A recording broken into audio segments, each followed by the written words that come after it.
If the twitchy, arcadey run-and-guns that populate the vast majority of the first-person shooter genre aren't doing it for you these days, you may not be having a problem with the genre per se. It might be that your gaming palate just demands something a bit more methodical and grounded now. If that is the case, then Black Matter's Hell Let Loose might just be the ticket for you. It proudly wears its intentions as well as its flaws on its sleeve and makes no apologies for either. While its unforgiving nature might be an acquired taste for many, and it likely won't really click with you until you're several hours in, this particular road to hell is likely worth traveling for those looking for a truly hardcore World War II simulator. Hell Let Loose doesn't waste much time before thrusting you into its mix of first-person shooting and real-time warfare strategy. Once on the ground, you'll want to immediately begin and sustain constant communication with as many of your squad mates as possible, as the most organized and efficient team of 50 is often the winner of the game's two main modes,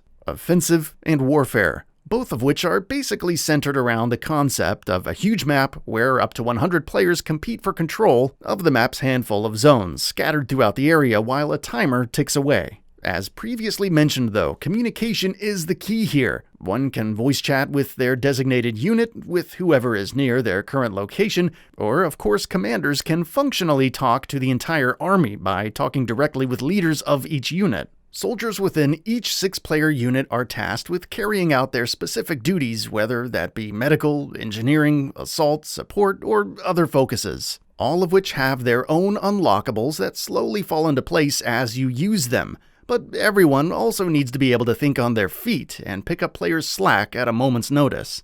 And this is where a lot of the spice of Hell Let Loose comes from. When a rigid strategy comes into conflict with unexpected complications, your team's mettle will be tested, and you will either sink or swim together. Respect for the game's general concepts and themes aside, on a technical level it's a bit more of a mixed bag. The environments are generally well-crafted and highly detailed, with dilapidated fences, partially incinerated houses, and other ravages of war abound.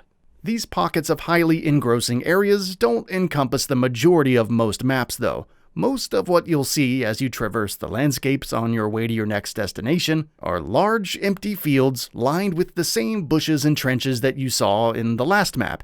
And while this is probably more realistic than loading up each map with all sorts of interesting locations, it also can make long stretches of gameplay feel a bit dry, as you will spend a rather large chunk of your playtime crossing big swaths of the map.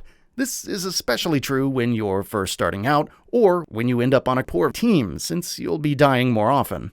This can, of course, be alleviated with vehicles, but then you pay the price of being a massive target for enemy forces. Even when you're in one of the game's more visually interesting spots, there's rarely anything to find there anyway.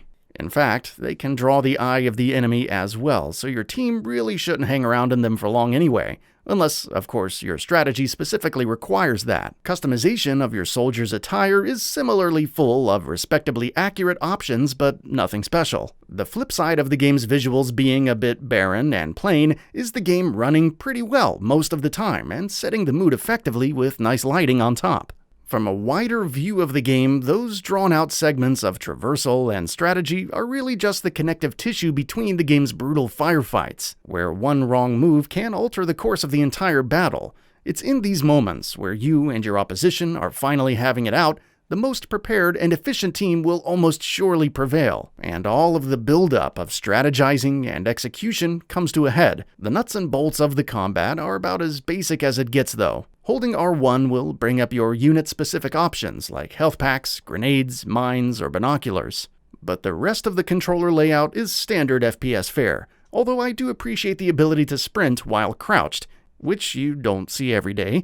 While I never found any major problems with the combat itself, and support for the DualSense's adaptive triggers was nice, I have to admit some of the basic actions are a little too slow and chunky for their own good. Ducking behind a wall to avoid incoming fire, or going prone in the grass to avoid being seen by an enemy soldier as they're coming around the corner, feels like it takes an eternity in those tense moments, and in a game that punishes mistakes so heavily by taking you all the way back to one of your claimed spawn points, that can be a real bummer at times. Still, everyone you're fighting against has to deal with the same things, so I suppose it's technically not unfair. It's just moderately annoying in those moments, and it doesn't help the already prickly gameplay go down any smoother. Getting killed by enemies you never even see and having very subtle, if any, indication of where their fire is coming from are also things that should be filed under the category of effectively realistic but at the cost of congeniality. Fleeting moments of frustration can quickly give way to the game's many satisfactions if you luck out with a great team, but the opposite can be said if you don't.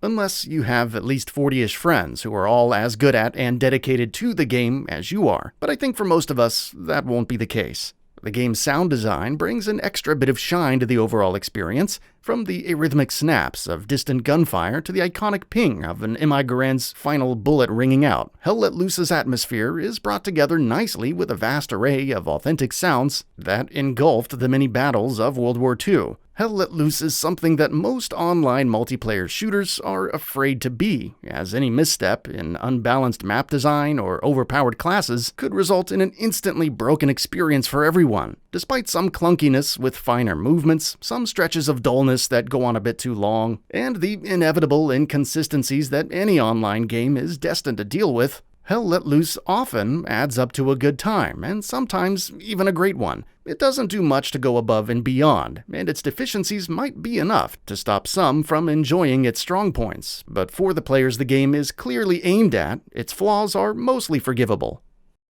And that brings us to the end of the video. A quick request: we upload new videos every single day, and if you like what we're doing, please consider subscribing. It really helps us out. Also, don't forget to enable all notifications by clicking the bell icon so that you can receive daily video updates. Thanks for watching.